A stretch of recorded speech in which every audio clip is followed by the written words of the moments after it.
एक बॉल है, ये एक बॉल है जिसका मास 4m है।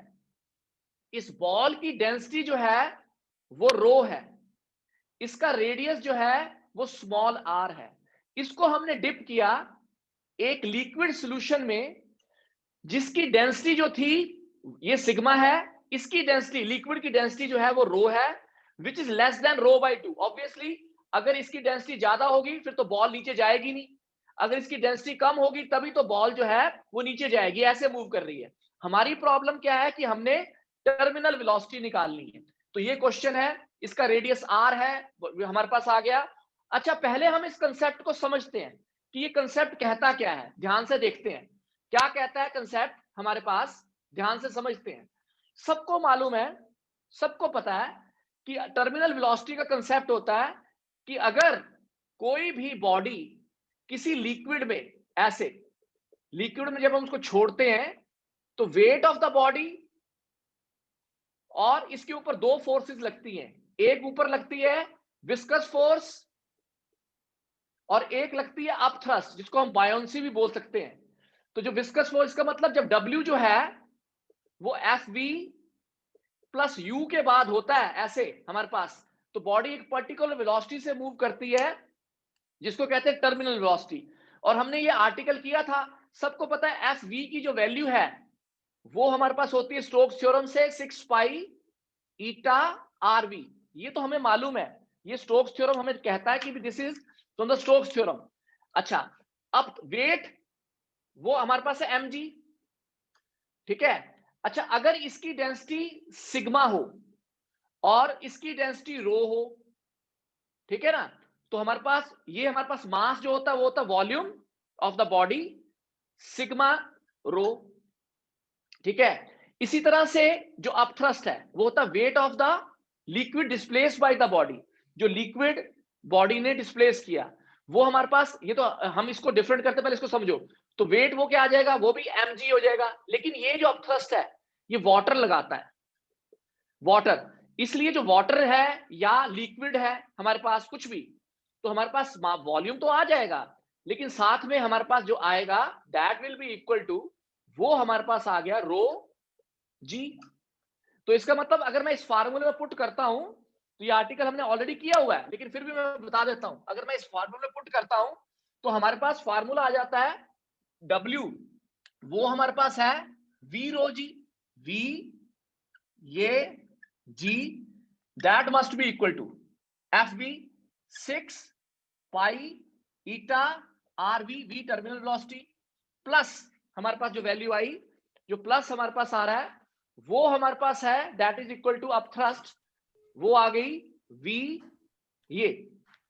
तो अगर मैं इसको कैलकुलेट करता हूं, तो जब मैंने इसको कैलकुलेट किया, इसको मैं इधर ले गया तो ये मेरे पास आ गया, जब इसको मैंने कैलकुलेट किया तो ये आ गया 6 pi eta RV that must be equal to V common rho minus sigma into g, लेकिन वॉल्यूम होता है 4/3 पाई R क्यूब क्योंकि स्फेरिकल बॉडी है, ठीक है।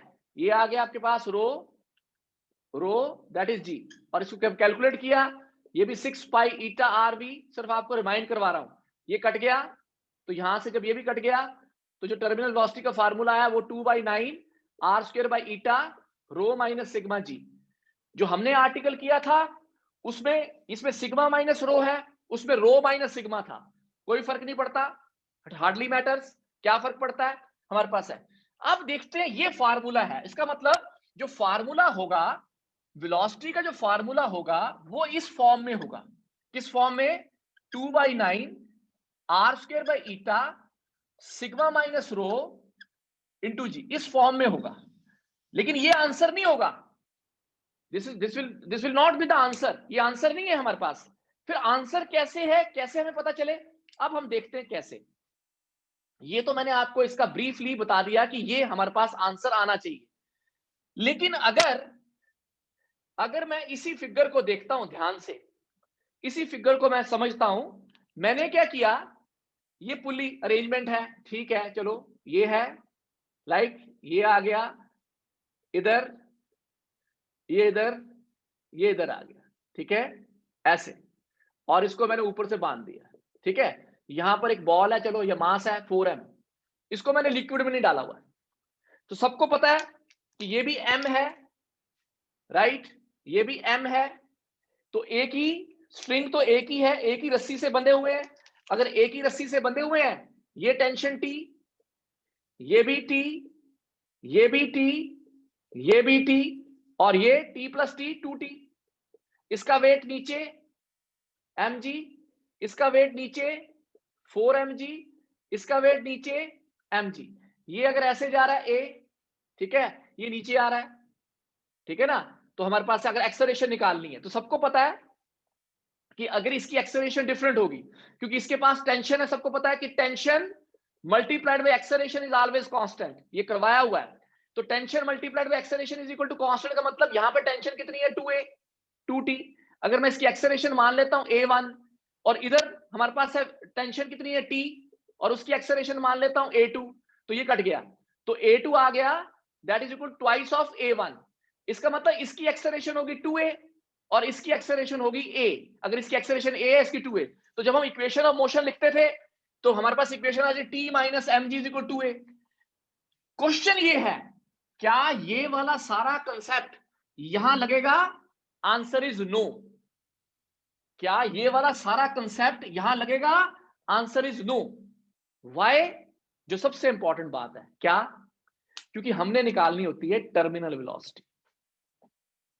टर्मिनल वेलोसिटी क्या होती है? अगर एक ग्राफ ड्रॉ करें, जब हम किसी बॉडी को छोड़ते हैं, ध्यान से समझना आप, अगर हम किसी बॉडी को छोड़ते हैं, हमारे पास पानी में छोड़ते हैं, जो पेपर में क्वेश्चन भी आता है, स्कूल में भी क्वेश्चन आता है, बोर्ड का क्वेश्चन भी है, तो जैसे जैसे हम पानी को में छोड़ते हैं और आपको कोई कहता है कि ग्राफ ड्रॉ करो वेलोसिटी वर्सेस टाइम, एक ग्राफ ड्रॉ करो वेलोसिटी वर्सेस टाइम, तो इनिशियली जब आपने किसी बॉल को लिक्विड में छोड़ दिया, पहले उसकी वेलोसिटी बढ़ेगी, थोड़ी सी बढ़ेगी, बढ़ेगी, उसके बाद वो कांस्टेंट हो जाएगी। ये जो चीज आएगी, this is called terminal velocity. Terminal velocity, ये जो हमारे पास आएगा दैट इज टर्मिनल वेलोसिटी। उसकी वेलोसिटी जो है टाइम के हिसाब से वो कांस्टेंट हो जाएगी। अगर वेलोसिटी टर्मिनल निकालनी है, अगर वो कांस्टेंट है, तो कॉमन सेंस है कि कांस्टेंट वेलोसिटी अगर टर्मिनल है, वो कांस्टेंट है, तो उसकी जो एक्सेलरेशन है वो तो बेटा जी जीरो ही होगी। बच्चों बहुत सिंपल सी बात है, क्योंकि वेलोसिटी की differentiation dv by dt is equal to 0। इसका मतलब इस वाले सिस्टम में एक्सेलरेशन का कोई कंसेप्ट नहीं है।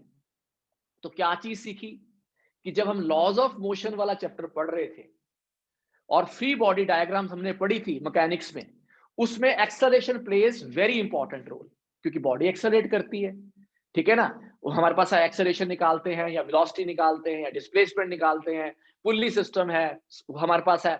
लेकिन जब हमारे पास कंसेप्ट ऑफ टर्मिनल वेलोसिटी है, जब हमारा कंसेप्ट टर्मिनल वेलोसिटी का कंसेप्ट है, देन ऑलवेज रिमेंबर एक्सेलरेशन का कोई रोल नहीं है। ठीक है, अगर एक्सेलरेशन का कोई रोल ही नहीं है, तो हमारे लिए अब क्या हो गया? ध्यान से देखते हैं, अब हमारा काम इजी हो गया, तो मेरे को समझाना अब आपके लिए आसान हो गया। तो जब भी कोई क्वेश्चन करो, आज के बाद जब भी ऐसे क्वेश्चन आपके पास हो, चाहे जेई मेंस के हो चाहे एडवांस के हो, हमेशा इसमें कभी भी कोई इक्वेशन ऑफ मोशन लिखने की जरूरत नहीं है। इक्वेशन ऑफ मोशन में एक्सेलरेशन तो जीरो ही है हमारे पास, क्योंकि इक्वेशन ऑफ मोशन जो हमारे पास आती है वो F is equal to ma। जब बेटा a जीरो हो गया तो बात ही खत्म होगी। तो इसका मतलब टेंशन तो हाँ यहां लग रही है, ये भी टेंशन है T, ये भी है टेंशन T, ये भी है टेंशन T, ये भी है टेंशन T, और ये है 2T। अब 2T जो है इसके नीचे, ध्यान से देखना, आप अलग बना लिया, ये हमारी बॉल है 4m की, ध्यान से समझना, ये हमारी बॉल है 4m की, समझने वाली बात है, और इसका वेट लग रहा है नीचे विच इज 4mg। वो 4mg जो है वो ऊपर वाली जो फोर्स है वो 2T के बराबर है। वो जो 4mg जो है वो 2T के बराबर है। जो 4 mg है वो है v सिग्मा जी, v सिग्मा जी। इसका मतलब 4 mg जो है, ध्यान से समझने वाली बात है, जो 4 mg है वो है v रो जी। v का मतलब 4/3 पाई r क्यूब सिग्मा जी के बराबर है। लेकिन ये जो 2m, क्योंकि अब देखो ना, अगर ये नीचे मूव करता, अगर अगर अगर ये लिक्विड ना होता यहां पर, तो लिक्विड है, इस लिक्विड के अंदर आपने छोड़ा हुआ है, अगर लिक्विड ना होता तो इसकी एक्सेलरेशन होती, तब इक्वेशन ऑफ मोशन आप लिखते जी 4 mg minus 2t is equal to 4 ma, तब ये इक्वेशन ऑफ मोशन होती। क्योंकि जब वो नीचे जाता तो हमारे पास क्या होता, ऊपर 2t लग रही है, नीचे 4 mg लग रही है, तो इक्वेशन ऑफ मोशन क्या आ जाती, 4 mg minus 2t is equal to 4 ma। लेकिन एक्सेलरेशन, इस केस में तो एक्सेलरेशन तो है ही नहीं, क्योंकि ये कांस्टेंट वेलोसिटी है, v टर्मिनल है, टर्मिनल वेलोसिटी के लिए v कांस्टेंट है, एक्सेलरेशन 0 है। तो अगर एक्सेलरेशन 0 है तो ये 0 हो गया, ये 0 हो गया, तो 4 mg जो है वो 2t के बराबर है। इसका मतलब 4 mg जो है वो 2t के बराबर है, और जो 2t आया वो इसके बराबर आया 4/3 पाई r क्यूब रो जी, और जो t आया, जो t आया वो आया 4/3 पाई r क्यूब, ऐसे कर दिया, t हमारे पास आ गया, ये टेंशन आ गई। चलो बात खत्म होगी। अब इसका मतलब इस पे जो टेंशन लग रही है वो t की वैल्यू, सिंगल t की वैल्यू, अब जो नीचे लग रही है ऊपर वाली फोर्स यहां लगेगी, इधर लगी विस्कस फोर्स, और जो इधर लगी वो u के बराबर, वो लगी u के बराबर। तो अब हमने क्या किया, इसको मैं रब कर रहा हूं, यहां से समझाने के लिए किया था। इसका मतलब क्या हो गया, इस क्वेश्चन को दोबारा भी समझा दूंगा, डोंट वरी, घबराने की जरूरत नहीं। तो पहले हमने ये बॉल ले ली, इस बॉल पे, ठीक है, हमारे पास टेंशन के बराबर वो आ जाएगा, ये देखते हैं, ये लगी F और यहां लगी अप थ्रस्ट, जिसको हम बॉयंट फोर्स भी कह सकते हैं। बॉयंट फोर्स होता है weight of the liquid displaced by the body, ठीक है, ध्यान से समझना, आप ध्यान से समझना। ये है 4 mg, जो Fv है वो तो स्टोक्स थ्योरम कहती है 6 पाई ईटा आरवी, और जो U है हमारे पास ये वाला, जिसको हमने बायोंट फोर्स भी बोल दिया, वो हमारे पास क्या आ गई, that will be equal to weight, वो 4/3 पाई आर क्यूब, लेकिन उसकी डेंसिटी है रो जी। लेकिन इसका देखो, अब बड़ी मजेदार बात क्या है, अगर तो ये हवा में होती, इसको पकड़ने वाला ऊपर से कुछ नहीं है, अगर इसको पकड़ने वाला ऊपर से कुछ नहीं होता, तब तो हमारे पास होता 4 mg हमारे पास, तब यहां पर जो फोर्स होती, जो वेट होता है इसका, वो सारा इकट्ठा यही होता, ध्यान से समझना, तब हमारे पास ये इकट्ठा होता। लेकिन इसको ऊपर से किसी ने पकड़ा हुआ है, तो जब इसको किसी ने ऊपर से पकड़ा हुआ है, तो वो वही फोर्स ऊपर से जो पकड़ी है, उसने इसका कुछ वेट जो है वो बैलेंस कर दिया। इसलिए इसमें जो कंसेप्ट लग रहा है, इसका मतलब जो वेट होगा, तो जो एपरेंट वेट है बॉडी का, जो एपरेंट वेट बॉडी का है W, वो है 4/3 pi r cube sigma by 2g। बच्चों को यही नहीं समझ आता कि सर सिग्मा बाई 2 कैसे आ गया, ये तो सिग्मा होना चाहिए था। हाँ, सिग्मा तब होना चाहिए था अगर ये एयर में होती। अब इसको किसी ने ऊपर से पकड़ लिया है, तो इसका जो बैलेंस है, जो टेंशन है, जो टेंशन लग रही है, वो टेंशन जो है वो 2 mg के बराबर है, क्योंकि 2t is equal to mg। अगर ये सिंगल थ्रेड होती फिर तो बात ही खत्म हो जाती, फिर तो t is equal to 4 mg होता। लेकिन क्योंकि ये जो टेंशन है ये बैलेंस्ड है, यहां और यहां पर ये बैलेंस्ड है, तो जब ये यहां और यहां पर बैलेंस्ड है, तो ये टोटल इसके ऊपर लग रही है 2t, तो जो इसके ऊपर सिंगल फोर्स लग रही है वो है 2 mg। तो अगर वो 2 mg लग रही है तो सिग्मा बाई 2g आएगा। ये कंसेप्ट जो है जब तक बच्चों के दिमाग में नहीं बैठेगा, तब तक आप इसको नहीं कर सकते। तो अब हमारा काम खत्म हो गया।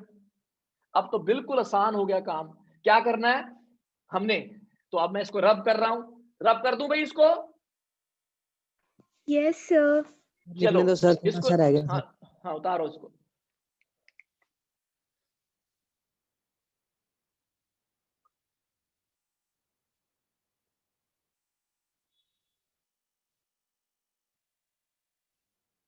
अनीश आया? Yes sir. ठीक है,